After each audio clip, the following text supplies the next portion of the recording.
Hello from Northern Ontario, Canada. My name is Ellen Boyd and welcome to my channel. I am the author of the Toby Garrison Chronicles. Pride Be Damned. Book 2 is Good Samaritan. I think it's so cool that we can do this as authors because when I was a teenager I was not able to connect with my favorite authors this way. We didn't even have internet. There I go dating myself, but yeah, we did not have internet. So we weren't able to connect other than writing like a letter, putting it in the mailbox and sending it off in snail mail, that's what they call it now. Back then it was just a letter sent through the mail and you never knew if they got it or not. Actually, I did get a response from Dean Koontz once with a letter that I wrote to him, so yay! I have been scouring YouTube for weeks trying to figure out the best type of a video to put on here. I finally found Merphy Napier, who is a booktuber and she is amazing. Merphy is the one who inspired me to do this video series. She does a series called Dear Authors where her viewers will comment on what they like and don't like about books, about plot or plot devices or writing in general, anything like that. These videos will be me as an author responding to readers about things that they like and don't like. And I'm also a reader, so a lot of those comments I just agree with, plain and simple. But what I'll be commenting on is why sometimes authors might do something like that. It's not to excuse them at all, it's just to give you a little bit of a behind the scenes as to why this might happen. I love Merphy's videos, especially the Dear Author series, because what author wouldn't want to know what they could be doing wrong and what they could be doing right in their books. So I value those thoughts and opinions of her and her commenters so much. So insightful. I highly recommend you check her out. The link is in the description below. Okay, so let's get into it. I posted a public question on Facebook asking people to imagine all the books they've read in their lifetime. What is one thing you wish authors, even if it's me, would stop doing in their books? For example, it was all the dream endings, or one-dimensional villains, one-dimensional heroes, or lazy plot devices, that kind of thing.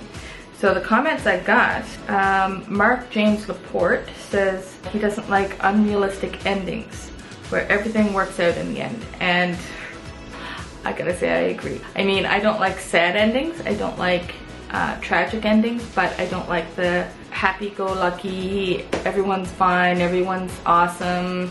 Now I'm gonna have that song from Lego going through my head. But anyway, kill off a main character. Not just like a red shirt from Star Trek, although that changed in Next Generation, but that's beside the point.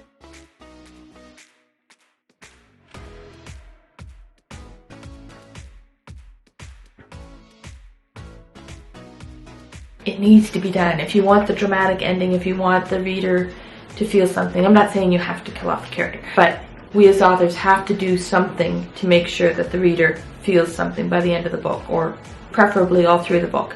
One of the most effective ways is killing off a beloved character. I actually was faced with this dilemma in book 2. The original outline had this one particular character getting killed and I couldn't do it. Not using pronouns because I don't want to give anything away, but I fell in love with this character and I didn't want the character to die. I ended up killing off, trying not to give spoilers here, but yes, somebody dies. Or maybe more than one person.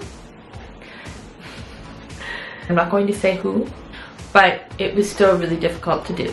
To get the powerful punch of the dramatic ending that I wanted, somebody had to die. And that sounds so cruel, but it's true. So, poor Toby. You throw so much trauma at him. It's necessary, and you don't want an unrealistic ending where everything works out, but at the same time, you don't want the tragic ending, or, well, I should say, I don't want the tragic ending. I read books to escape the real world, and I write books to escape as well. And I find that that's even more necessary now with everything going on in the world. Although I do want a happy ending with my books where there's hope, at least a thread of hope. I know that it can't just be all kittens and puppies and rainbows. Yeah, I like Actually, a commenter on Merphy's channel put it perfectly. It was the perfect descriptor for this. Bittersweet. Bittersweet endings are the best endings for me. Tragic ending with a happy ending put together. And those are the best for me. That tone that everything will work out. Everything, they'll get through it. Mostly together. I like that kind of thing where they get through it together. No lone heroes for me. They might want to be a lone hero, but they're not lone heroes. So yeah, I completely agree with you, Mark. Sherry Oikle is the next one. Ending the book with a ridiculous ending that wasn't predicted, or leaving us hanging and not writing another. So yeah, that's a big rule in writing, is foreshadowing. Typically it's the rule of 3. You kind of hint at it 3 times so that, sort of like a mental real estate, it's embedded in the brain whether you want it to be or not. And the best ones are the subtle ones, where you don't necessarily know what's going to happen, but you're not surprised. Well, you're surprised when it does, but when you can go back, or think back at least, to different things that happen and be like, oh, that's why that happened. Any kind of setup you make, you gotta pay it off. You don't leave it hanging. If it's a series, then it can sometimes be forgiven if you don't pay it off.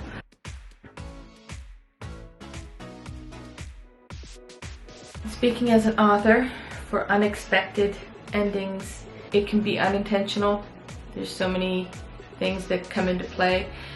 But really, as the author, it's our job to make sure that the clues and the hints are in there for the reader to absorb and guess. And if they figure it out, kudos to them. That's awesome. I am not a perfect writer by any means. With Good Samaritan, there's a female character in it, Isabel, who her storyline is kind of left hanging at the end, and that was purposeful.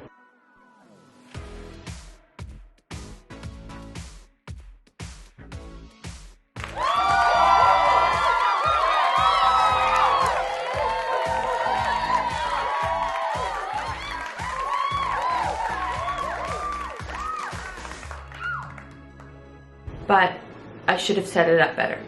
I should have set it up, or given some sort of, even a mini payoff. I knew in my mind that it was purposeful, but I should have made it more clear in the book that she was coming back. I do apologize, lesson learned. Laura Latinen says, excessive anything. Rolling Rolling, sprawling, verdant fields of lush green, ever-loving vines of fuzzy rabbit-eating cacti. That's the first point she made. Then, explicit details of violence toward a victim, old, young, human, animal, etc. And then dialogue that repeats. So first of all, the excessive descriptors. I have to agree there. I can't remember what book it was, but there was a book that I read. There was just so much description about this one scene, and it was describing the setting and describing things that I personally did not find necessary. And it is a writing style, so I'm not faulting authors for doing it. It's just a style I don't prefer, so I will usually skip ahead like I did with this particular book, but I'll also sometimes leaf through the book to see what the style is like and decide if it's a book I want to read. But yeah, I ended up skipping past the description in this, and I think it was like 3 pages, and I skipped, and oh, there, that's where the action happens again. That's where the story starts again. And yeah, I don't like that either. Some people do. Some people love that. They want, that's how they get immersed in the story. For me, it pulls me out of the story. Explicit details of violence toward a victim. Hard agree on that. There's a particular author that I absolutely adore. 2 of his books are 2 of my favorite books of all time. He'll write standalones and he'll write series. So there was one series that he wrote, and I had to stop reading. It's Dean Koontz Frankenstein series. Now some people love that series, and it's not a surprise because he's an excellent writer. But the reason I love Dean Koontz is because he doesn't typically get explicit like that. If I wanted explicit, I'd read Stephen King. And Stephen King, I love his stories. Like I loved the movie, the It movie from back in the 80s. I'm dating myself here, I know, but I loved that TV movie. And I loved the movie Stand By Me, which was based on Stephen King's short story, I believe, called, I think it was The Body. But both those, the TV movie and the theatrical movie, toned down the violence. And I tried to read the book for it. The young girl in the group, as an adult, was dealing with an abusive husband. And I still remember I was to the scene where he was pulling out a chain, like a thick chain, to beat her with. And I was like, nope, I'm done. I put the book down, never went back to it. And same thing with the Frankenstein series. I loved the protagonists, the two detectives. I really enjoyed their storyline. But the villain, Dr. Frankenstein, the things that he did to his wife and just the explicit detail. I couldn't even skip ahead because I tried to do that a couple times, and then I would just get blindsided by another bit. And you kind of have to know the villain. You have to know what's happening with the villain to get a full idea of what the story is about. And I couldn't read that villain anymore. So I got to about the middle of book 2, and I don't even know if I got to the middle. I had to stop reading. I just couldn't. Oh, it was just so graphic. And then repetitive dialogue. I don't like that either. Or repetitive narrative. I've heard people say that it's a sign of not being a professional author if you say stuff other than said, he said, she said, this person said. But I personally can't stand that. It drives me batty. So I'll put he exclaimed or he whispered within reason. Like, I don't do it overabundantly or anything like that. Also, I don't like starting the paragraph, like if the first paragraph started with Toby, I'll start the next paragraph with he or a different character or not even a pronoun. Just I'll mix it up a bit and start with the cat was lying in the doorway, completely oblivious to what was about to happen. My cat is lying in the doorway. I don't think he's oblivious to anything. I think he's watching something coming from down the hallway. Oh, great! Batteries died. Okay, so new battery is in. We're gonna try this again. Dialogue that repeats over and over again is annoying, to say the least. It pulls you out of the story. You don't want to have to keep reading the same thing over and over again, whether it's the name or he said, she said, or just an idea, a plot point.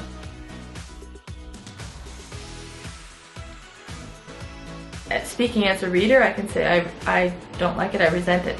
I feel like, again, I'm getting talked down to. So yes, Laura, I completely agree. And then John Harwood says he doesn't like it when fictional books that are set in wartime don't have a real plot. Plenty of real stories happen during those times that have been largely left untold. Why tell a fictional one with no purpose?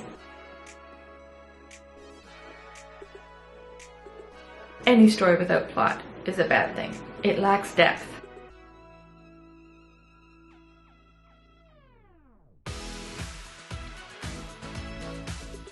If you don't focus on one or two, you need a plot. And to have a plot, it would probably work a lot easier for you if you focused on one person's or even 2 or 3 people's experience, what they're going through during these battles. Or maybe they're not even in the war is happening around them, and this is how they're dealing with it. But you need to have a plot. You need to have something for the war to revolve around. And whether you're right in the thick of it or on the sidelines looking on, you need a plot. I replied to his comment and said, I hadn't thought of that before. Every story should at least try to have a compelling thought. Every story should at least try to have a compelling plot with equally compelling characters.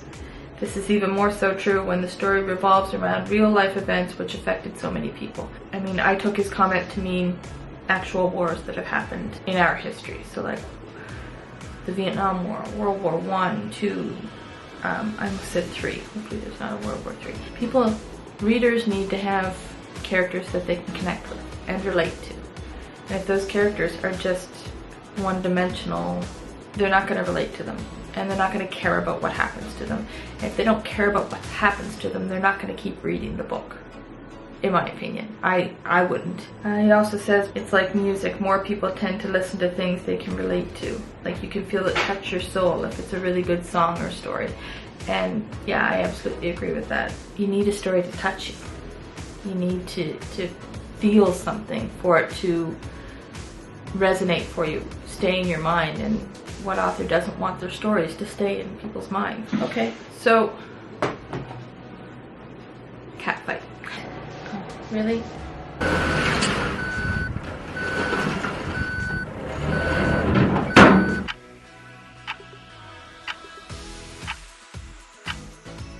I hope you enjoyed this video. If you did, please give it a like down below.